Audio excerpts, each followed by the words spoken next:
Welcome to the Innovation and Compliance Podcast, part of the Compliance Podcast Network. Join us every week as we talk with industry innovators who are making compliance to help business run more efficiently and at the end of the day, more profitably.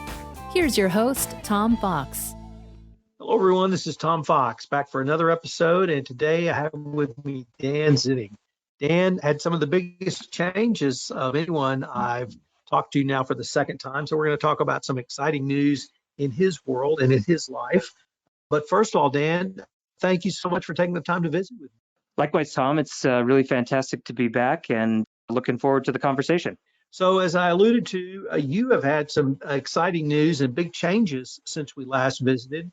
Can you start off by telling us about the acquisition of Galvanize by Diligent and then your new role at Galvanize? Indeed, I can. Thanks, Tom. I am the CEO now, previously the Chief Product Officer of Galvanize, a cloud-based governance, risk, and compliance software company. While we've been for some time a analyst recognized leader in the space, we were recently acquired by Diligent, who's the global leader in board governance software. And so upon the acquisition, we got the opportunity to do some really exciting things, bringing GRC and the boardroom together, and really blessed to have been asked to take charge of Galvanize and leading it as CEO going forward. So how does this acquisition position Galvanize to really build upon what you guys had created and to be the true sector leader in GRC, both in North America and literally across the world? Yeah, it's, for some time, we felt that there's a bit of a disconnect between board level governance and the operational governance that gets implemented across businesses and governments. And quite frankly, certainly Galvanize was not a company that was up for sale or anything like that. But we definitely had been thinking a lot about this challenge. And as we explored opportunities for how we could get our software in front of boards and CEOs and those types of folks who would really be in a position of power to drive a vision for integrating risk, compliance, assurance, security, all those different types of functions for a combined governance program, we really struggled to think about, well, where could we emerge insight and information in a place they already live? And a place those folks already live is in their board portal software, where board governance, board decks, that sort of thing are shared. And so as we explored that opportunity, it just became really clear to us that there was a huge synergy there and a big opportunity for emerging all the kinds of things that you see in a governance, risk, and compliance platform, but bringing that level of insight to the board. And as we talked that out with Diligent, we just thought there was no better opportunity than bringing the two companies together. Let me flip that, Dan, and ask, what does Galvanize bring to Diligent? That's a really good question. And so Diligent has been the leader in board governance software for a long time. We serve over 20,000 organizations around the world, helping them share information with their boards. And that's across some 700,000 plus directors and CEOs, some of the most powerful business leaders in the world. And the feedback that Diligent got from their customers consistently was, we love the job that you do of sharing the board materials and that sort of thing, but how can we connect board governance to the business better? How can we make the information and the insight that the board receives more real time? And also, how can we make sure that the governance mandates of the board actually get pushed down and operationalized in the business? That's really what Galvanize brought to Diligent, was an operational platform and approach to being able to do that, to surface that real-time information and also take the board's guidance back down into actual policies and controls and things like that in the business.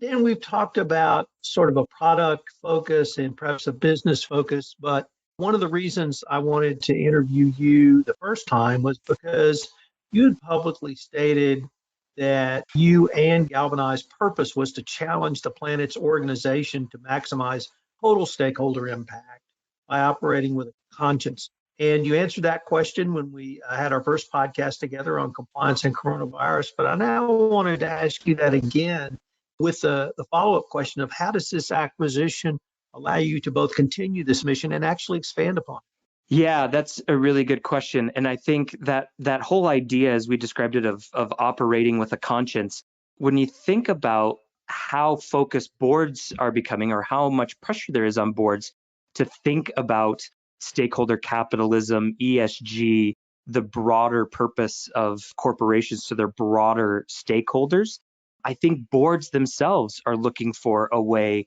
to bring that sort of conscience into the operating motions of the business.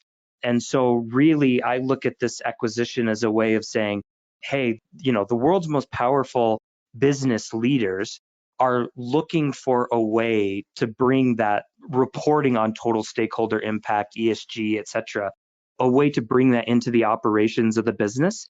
And for us, and for me personally, getting this opportunity to share what we can do with technology with those 700,000 plus of the world's most powerful business leaders is just in my mind, a real acceleration toward that vision, because we can really put information in front of people who can encourage and mandate that sort of change towards conscious operations. Change the focus just a little bit and ask, what do you see as the evolving role of the GRC professional post-pandemic? Has it broadened? Is it perhaps even more important than it was when we visited last time? Where do you really see us now? Yeah, that's a great question. And we've even done our own kind of surveys on the topic. And a solid 6 out of 10 GRC professionals say both of those things, that GRC and risk management has become more valued and more impactful inside of their organization since the pandemic. The same 6 out of 10 say their scope and mandate and demand for their services has increased since the pandemic. So I think in a lot of ways, our role was always there. The pandemic accelerated how it's valued and how it's considered to be strategic. So I look at it as, as GRC professionals, we had the ability to work through one of the most pervasive risk issues to come along in decades. And it demonstrated the value of risk management, the value of strong governance. And now I think our role is to think about how can we demonstrate that same level of value in all of the other areas of risk that were already on the radar and those that maybe many GRC professionals weren't even involved in yet. I think we're just going to be far more cross-functional in nature, less geographically dependent, and a far bigger opportunity for impact as GRC professionals. Dan, as both the United States and Canada begin to reopen, the risks have changed, even from 6 months ago when we visited on the first podcast. What do GRC professionals see now as some of the greatest risks? Yeah, it's interesting because I think from the last time we spoke, Tom, there's a real sense that organizations kind of have their feet underneath them in terms of reopening and safety protocols and a lot of those things that we talked about last time around. In this same survey, I mentioned about 70% of respondents said they feel very confident in the reopening and that sort of thing. But then when we asked what are the top risks their organizations focus on for the next 12 months, a lot of familiar themes reemerged. And right at the top of those were IT, security, privacy and compliance, cybersecurity, and right behind cybersecurity was fraud and corruption. And so I think those have always been broad themes, but the way the world changed in the pandemic just increased the visibility and the attack vectors and the kind of the surface area for issues regarding cybersecurity, regarding fraud and corruption. And so I think those have come back to the forefront as the top risks, though how they manifest in a post-pandemic world are different now. So several of those risks that you named are really on the forefront even today, or perhaps over the past week with the Colonial Pipeline ransomware attack. Indeed. And yesterday we had in the United States a $28 million whistleblower award for a Foreign Corrupt Practices Act corruption case. So those risks not only continue, but continue to grow. Yeah, that's absolutely right. I think mentioning the Colonial Pipeline and ransomware attack, it's a great example how as we've all gone remote and we've switched systems, we've created new and different kinds of opportunities for social engineering It's amazing in many respects how every business has become a remotely operated business, but the increase in opportunity for cyber threats in doing that, I think we still not may see the full scope of risk that's introduced to organizations. And one of the risks that I think people are more cognizant of, reputational risk. Why do you feel that reputational risk in many ways could actually be more costly than a fine and penalty or even an investigation based upon a government inquiry? And then if I could follow up, how could a GRC platform help to detect such non-compliant conduct? Not really simply detect, but actually move to a prevent mode. Yeah, the reputational side of risk has been historically something that has been harder to quantify, where hard fines and data losses and things like that have been easier to assign value to. But you look at some of the bigger reputational issues, Volkswagen a few years ago comes to mind. The time it can take for reputational damage to be undone is significant, and thus tend to have far longer and broader reaching impact than just the core fines, and up to and including things like we've seen a number of organizations that have dealt with issues of reputational damage as it related to diversity and inclusion, something that's hard to quantify what the losses are, but a significant loss of talent or employees and having to go rebuild that reputation and re-recruit. Those are real costs, and they are often much bigger. And so to your question about how can a GRC platform help with those and help move towards prevention rather than detection, I think there's two key things there. One, the very nature of building strong governance programs in and of itself creates prevention. So an example I always use is, let's say we put in place some really tight monitoring of our travel and entertainment expense policies. We've all been doing less traveling and entertaining during the pandemic, of course, but just thinking about expense policy, if I put in some really tight monitoring, out the gate, I may see a whole bunch of violations that we have to chase down and resolve, and that's fine. But we inevitably see the number of violations, thanks to strong governance, go down over time as people just know that's not how we operate. So what was initially introduced as a detection mechanism, as the program is implemented and it shifts culture, becomes a prevention mechanism. Aside from that, there's also advancements in technology that are really helping move from, instead of detect the event, to predict it in the first place. And so in particular, things like data analytics that use machine learning models, we're seeing a lot of real, tangible, on the ground working examples of where machine learning can be used to say, based on data and events we've seen in the past, we are highly likely to see, you used bribery earlier, an FCPA fine. That's a good example. Based on information we have from the past, we can predict that we're most likely to have corruption or bribery related issues in these 4 countries.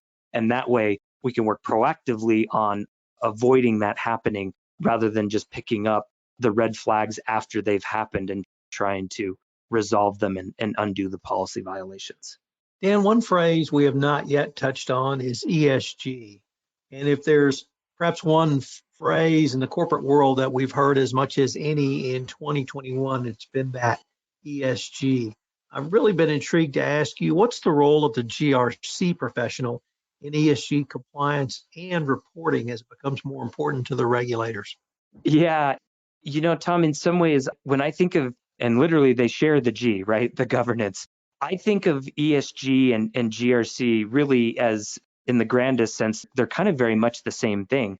We have strategic objectives and commitments an organization makes, and how do we put in place good governance processes and controls and risk mitigation to reach those. I think historically, GRC is an acronym that was aimed at risk areas like security, like financial risk, things like that. ESG, to me, in many respects, is principally the same thing, building good governance, but aimed at some issues that are maybe bigger or more strategic to society and nature, whether that's climate change, whether that's social justice. I think GRC professionals have a huge role to play because we are the ones that understand how to think about things from a risk perspective, how to create governance programs, and how to implement controls and surface data from those controls that can demonstrate compliance. So my personal view of it is that GRC professionals not only have a role in ESG, but need to be the leaders in seeing ESG become something much more than an ideal, but something that's operationalized inside of organizations. I really do believe that that's our role as GRC professionals, is to see that that's rolled out. And I'm seeing examples all the time. I just recently spoke with an internal audit department who's of a very large transportation organization who's made a commitment to be carbon neutral by 2040 in accordance with the Paris Climate Accords. And internal audit is actually getting involved, and site by site and department by department actually doing audit work so that the audit committee and the board can get some assurance that in fact the organization is going to meet that goal of carbon neutrality in the next 2 decades. And I think that's a really good example of where ESG becomes something very real in the business, thanks to the role or the work of GRC professionals. And I'd like to now turn to that veiled land of the future and ask, why do you say that the rest of the decade will literally be the, quote, roaring 20s, end quote, for GRC professionals? It's a good question. First of all, because it is 2021 and the phrase fits nicely.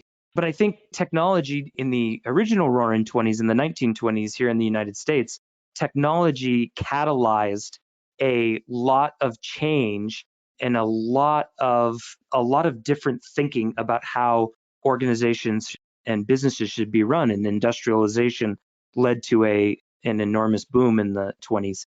In the 2020s, I think it's the same sort of idea. It's going to be the roaring 20s of stakeholder capitalism, so to speak. And as we embrace technology for the purpose of operationalizing and implementing good governance, successes not only financially, but on successes in improving our impact on the climate, improving diversity and social justice amongst our employees, our customers, our vendors, etc. All of those things are going to really accelerate in this decade, I believe, as we use technology to really operationalize them. Organizations became a lot more profitable in the last 2 decades as they implemented ERP systems to help them become more efficient. It's the same thing here. We're going to have a much bigger and broader and faster impact on the world because we have a more efficient and more impactful way to bring governance into organizations. And as we look into down the road into 2025 and perhaps even beyond, why is it so critical for the GRC professional and the GRC profession to adopt technology to move forward? I think in particular because we've demonstrated in many other areas the power of using data. It makes insight so much more real time. It makes decisions more risk informed. It helps us react to bad events more quickly and prevent them going forward. And yet we're not as advanced technologically in actually implementing this stuff in organizations as we are, for example, with implementing sales tools to drive sales pipeline. I mentioned that survey we did of GRC professionals earlier, and there's some unique findings there in the sense of 40% of GRC professionals said that it is difficult to find the data or get access to and make use of the data they need to do their jobs. Whereas if you ask folks in other functions across the business, that number is only 20%. If you use that as a guideline, if we say, well, geez, it's almost twice as hard in areas of GRC to get access to and appropriately use data to make decisions, I think that's why we need to embrace technology more heavily, is because continuing to try and manually evaluate governance programs or controls, trying to ask people questions or simply use forms and documents to capture people's input. We don't act that way in sales anymore. We use data. Well, for GRC, it's the same thing. We need to use data instead of relying on subjective feedback. And I think that's what GRC technology can now enable. We just, as professionals, need to be committed to saying, hey, either we're going to automate or be automated, and use the technology to its advantage so that we can really unlock the full power of data and help these programs move along more efficiently. And why is cloud-based technology such a key in the GRC space going forward? That's a really good question. I think there's a number of reasons it's really important. One, it's faster and easier to deploy and is easier to consume for GRC professionals. That's a big part of it. But another part of it is I personally believe a lot of the information that we need to be really great at our job as GRC professionals is actually outside of the organization. Whether it was information on case counts by region during the pandemic to help do pandemic risk management, or whether it's from regulatory updates coming from all over the world, or it's climate data to think about how different operations in different parts of the world might be impacted by climate disaster.